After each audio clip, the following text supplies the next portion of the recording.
നവീൻ ബാബുവിൻ്റെ കേസുമായി ബന്ധപ്പെട്ട് നമ്മൾ നിരന്തരമായി ചർച്ചകൾ ചെയ്തുകൊണ്ടിരിക്കുകയാണ്. ഞാൻ ഈ ചർച്ചകൾ ചെയ്തുകൊണ്ടിരിക്കുന്നു എന്ന് പറഞ്ഞത് പ്രേക്ഷകർ കൂടെ കേൾക്കാൻ വേണ്ടിയിട്ടാണ്. കാരണം നമ്മൾ വീണ്ടും വീണ്ടും ഇത് ആവർത്തിക്കുമ്പോൾ പലരും വിചാരിക്കുന്നുണ്ടാവാം നവീൻ ബാബുവിൻ്റെ കേസ് എന്തുകൊണ്ടാണ് നമ്മളിങ്ങനെ ആവർത്തിക്കുന്നത്. നമ്മൾ അന്നും ഇന്നും പറയുന്നത് നവീൻ ബാബുവിന് നീതി കിട്ടുക, അതുവരെ നമ്മൾ അവരുടെ കുടുംബത്തിനൊപ്പം ഉണ്ടാകുമെന്നുള്ളൊരു എന്താണ് നമ്മൾക്ക് അത്ര മാത്രമേ നമുക്ക് ചെയ്യാൻ കഴിയൂ. ഒരു മാധ്യമപ്രവർത്തകർ എന്ന നിലയ്ക്ക് അതിലപ്പുറത്തേക്കൊന്നും നമുക്ക് ചെയ്യാൻ കഴിയില്ല. പക്ഷേ ഇത് തന്നെയാണ് ഏറ്റവും വലിയ നീതിക്ക് വേണ്ടിയുള്ള പോരാട്ടത്തിലാണ് ചേരുക എന്ന് തന്നെയാണ്. ഇപ്പോൾ നവീൻ ബാബുവുമായി ബന്ധപ്പെട്ട് ഇത് ഒരു ഇതൊരു ആത്മഹത്യയല്ല.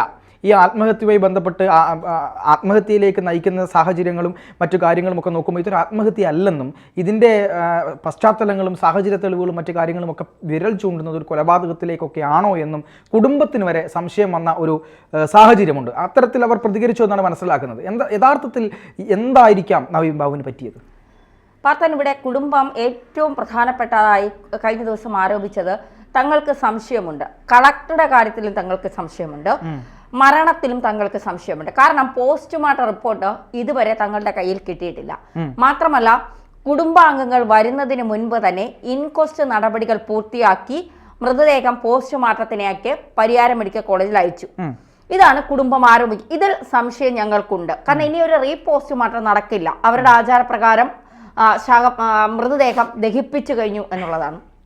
അപ്പൊ ഇനി ഒരു റീപോസ്റ്റ്മോർട്ടത്തിന് സാധ്യത ഇല്ല. ഇനിയുള്ളത് കൃത്യമായ അന്വേഷണത്തിലൂടെ മാത്രമേ ഈ നവീൻ ബാബുവിന്റെ മരണം എങ്ങനെയാണ് സംഭവിച്ചത് എന്നുള്ളത് കണ്ടുപിടിക്കാൻ കഴിയും.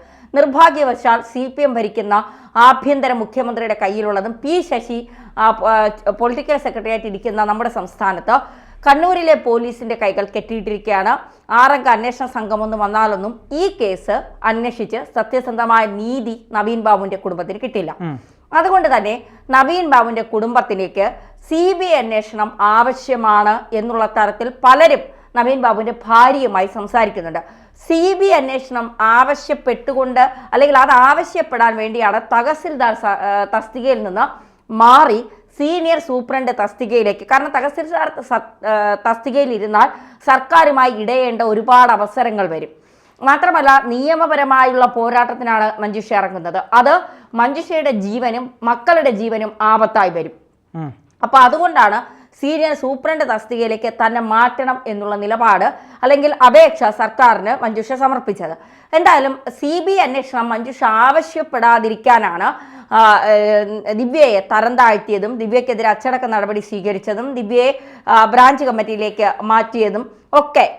അതാണ് ദിവ്യ തന്നെ അവസാനം പുറത്തു വന്ന് പറഞ്ഞു. ന്യൂസ് 18 ചാനലിൽ ദിവ്യ തന്നെ പറഞ്ഞു തന്നെ കറിവേപ്പിലയാക്കി ആന്തൂർ സാജന്റെ കേസുമായി ബന്ധപ്പെട്ട ഭാര്യയെ ഗോവിന്ദൻ രക്ഷപ്പെടുത്തിയെടുത്തതുപോലെ തനിക്ക് ഗോഡ് ഫാദർ ഇല്ലാത്തത് കൊണ്ടാണ് താൻ ഇത്തരത്തിൽ സമ്മർദ്ദവും ജയിലിൽ കിടക്കേണ്ടി വന്നതുമെന്നൊക്കെ.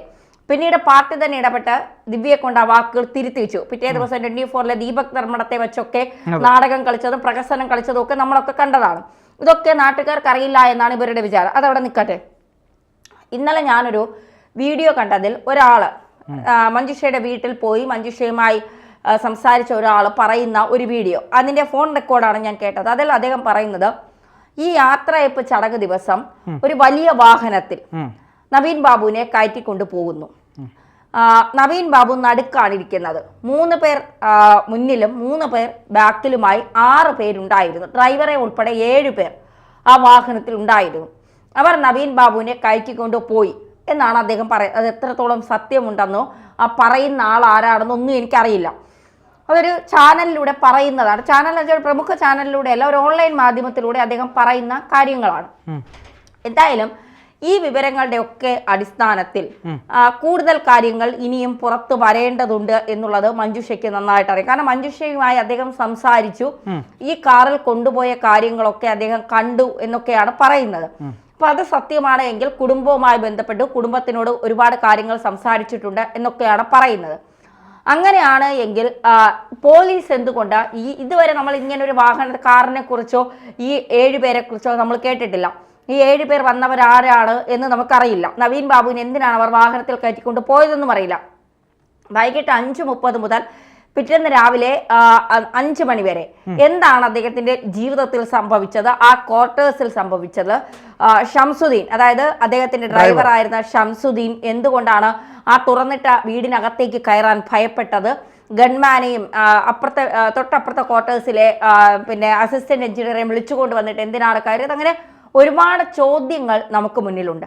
എന്നിട്ടും പോലീസ് ഇതിൽ ഒരുപാട് പ്രതിഷേധങ്ങൾ കുടുംബത്തിന്റെ ഭാഗത്തുനിന്നുണ്ടായപ്പോഴാണ് കഴിഞ്ഞ 2 ദിവസം മുൻപ് കുടുംബത്തിന്റെ മൊഴിയെടുക്കാറായി പോയത്. അപ്പോൾ കുടുംബം ഇപ്പോൾ വിശ്വസിക്കുന്നത് നവീൻ ബാബുവിനെ തല്ലിക്കൊന്ന് കെട്ടിത്തൂക്കിയതാണ്. അതായത് ഇവരുടെ ഇംഗിതങ്ങൾക്ക് വഴങ്ങാതെ വന്നപ്പോൾ, അല്ലെങ്കിൽ ഇവരുടെ ഈ ഭൂമാഫിയുമായൊക്കെ ബന്ധപ്പെട്ട ഫയലുകൾ കൃത്യമായി നവീൻ ബാബുവിൻ്റെ ഇടപെടൽ മൂലം എവിടെയൊക്കെയോ തടഞ്ഞു വച്ചിരിക്കുന്നു എന്നുള്ള ഒരു ബോധ്യം ഇവർക്കുള്ളതുകൊണ്ട്, അല്ലെങ്കിൽ നവീൻ ബാബുവിന് ഏതെങ്കിലും ഇപ്പോൾ റിട്ടയർഡായി നമുക്ക് സർവീസിലിരിക്കുമ്പോഴാണ് സർക്കാരിനെതിരെയോ ഈ മാഫിയകൾക്കെതിരെയോ സംസാരിക്കാൻ കഴിയാത്തത്. കാരണം അത് നമ്മുടെ ജോലിയെ ബാധിക്കും, ജീവനെ ബാധിക്കും.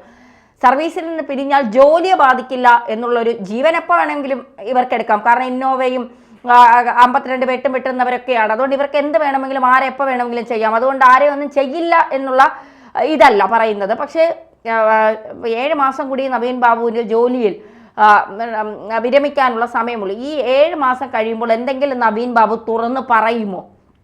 കാരണം ഒരുപാട് ക്രമക്കേടുകൾ നവീൻ ബാബുവിന് അറിയാം. ഇത്തരം കാര്യങ്ങൾ നവീൻ ബാബു തുറന്നു പറയുമോ എന്നുള്ള ഭയം ചിലരെ അലട്ടി എന്നുള്ളതൊരു യാഥാർത്ഥ്യം തന്നെയാണ്. ആ കാര്യം തന്നെയാണ് ഇപ്പോ പിന്നെ നവീൻ ബാബുവിന്റെ കുടുംബവും ഉന്നയിച്ചിരിക്കുന്നത്.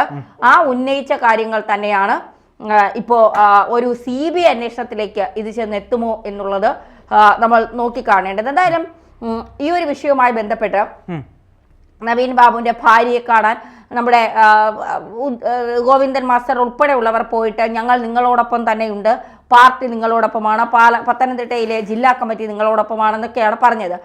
ഒപ്പം ദിവ്യയെ ചേർത്ത് നിർത്തുന്ന നിലപാടാണ് CPM സ്വീകരിക്കുന്നത്. അപ്പോൾ CPM ആരോടൊപ്പമാണ്? ഒരു ഇരട്ടത്താപ്പ് നയം CPM ഇല്ലേ എന്ന് നമുക്ക് ചിന്തിച്ചു. കാരണം ഇവിടെ നവീൻ ബാബുവിനെ ചേർത്ത് പിടിക്കുന്നു, ദിവ്യയെ ചേർത്ത് പിടിക്കുന്നു. അപ്പുറത്ത് പിന്നെ അല്ല, ഇവിടെ ദിവ്യയെ ചേർത്ത് പിടിക്കുന്നു, ഇപ്പുറത്ത് നവീൻ ബാബുവിന്റെ ഭാര്യയും കുടുംബത്തെയും ചേർത്ത് പിടിക്കുന്നു. അപ്പോൾ രണ്ടുപേരും CPMന്റെ അനുഭാവികളാണ്, കുമ്പിടിയാണ്. രണ്ടുപേരും CPMന്റെ അനുഭാവികളുമാണ്. എന്നിട്ടും കൃത്യമായ ഒരു നിലപാട് സ്വീകരിക്കാൻ CPMന് ഇക്കാര്യത്തിൽ കഴിയില്ല. നവീൻ ബാബുവിന് നീതി കിട്ടില്ല. അതിന് കേന്ദ്ര അന്വേഷണ ഏജൻസികൾ തന്നെ വരണം എന്നുള്ളതാണ് ഈ കേസിന്റെ ഏറ്റവും പ്രധാനപ്പെട്ട കാര്യം. തീർച്ചയായും.